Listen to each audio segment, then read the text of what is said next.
All right, welcome to the Creating DVDs video, and I'm going to show you how I created the DVD covers for the Photoshop Top Secret product. Now, I think everyone will sooner or later create a CD cover or DVD cover, especially if you're into graphic design or you're doing lots of client work. Somebody could pick up the phone and call you and say, hey,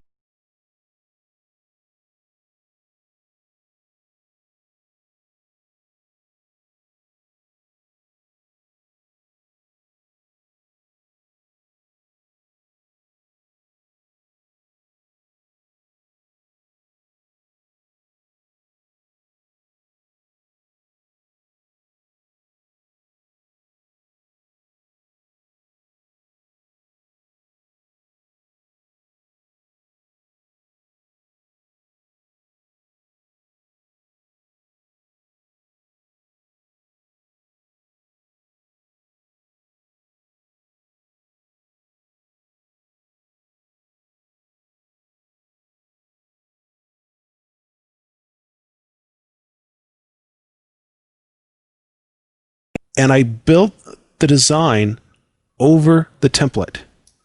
And this is what it looked like when I was finished.